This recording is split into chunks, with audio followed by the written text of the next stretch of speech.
नमस्कार, आप देख रहे हैं सत्ता की परख। लोकसभा चुनाव 2024 से पहले बीजेपी सबसे अधिक लोकसभा सीटों वाले उत्तर प्रदेश में सभी राजनीतिक दलों के नेताओं को बीजेपी में शामिल कराने के लिए एक मुहिम छेड़े हुए है। बीजेपी खासकर उत्तर प्रदेश की अति पिछड़ी जातियों के नेताओं पर नजर है। ऐसे नेता जिनकी अपने समाज में खासी पकड़ है।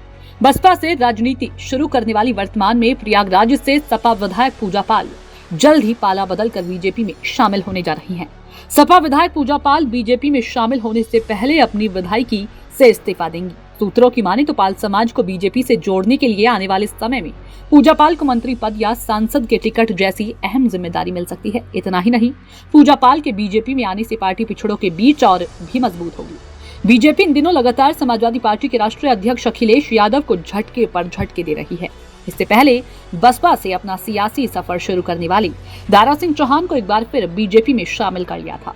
प्रदेश में पिछड़ों को जोड़ने तथा बीजेपी से कोई समझौता न करने की कसम खाने वाली 2022 के चुनाव में समाजवादी पार्टी के सहयोगी रहे ओम प्रकाश राजभर भी एनडीए में शामिल हो गए हैं। एक हफ्ते पहले समाजवादी पार्टी के कई नेता बीजेपी में शामिल हुए थे। अब भारतीय जनता पार्टी से जुड़े उच्च पदस्थ सूत्रों ने बताया है कि प्रयागराज में अतीक गैंग द्वारा मारे गए राजूपाल की विधायक पत्नी पूजा पाल को बीजेपी अपने साथ ला सकती है। इसके साथ ही बीजेपी की प्रदेश भर में बड़े नेताओं पर निगाह है। खासकर पिछड़े और अनुसूचित जाति के लोगों को बड़े स्तर पर पार्टी में शामिल कराने की मुहिम छेड़े हुए है।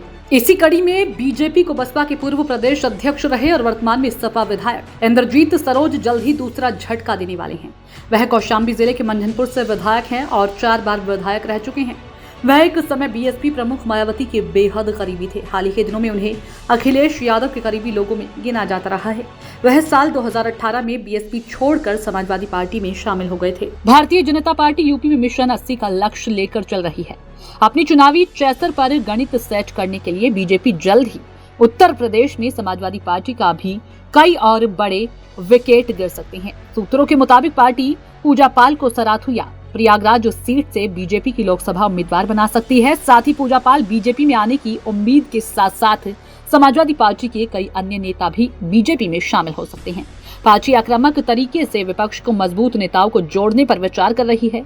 पार्टी का इरादा चुनौतीपूर्ण सीट पर जमीन मजबूत करना है। यहाँ तक कि अतीक अहमद और अशरफ के शूटआउट के बाद प्रयागराज महत्वपूर्ण सीट बन गई है। इस कारण राज्य की राजनीति में एक बड़ा बदलाव आया है। राजूपाल हत्याकांड के गवाह उमेश पाल की हत्या के मामले में अतीक अहमद के बेटे असद का एनकाउंटर कर दिया गया है, जबकि एक अन्य घटना में अतीक और उसके भाई अशरफ की हत्या कर दी गई है। ऐसे में पूजा पाल के बीजेपी में शामिल होने से 2024 के लोकसभा चुनाव में क्षेत्र में भारतीय जनता पार्टी को बड़ा फायदा मिल सकता है।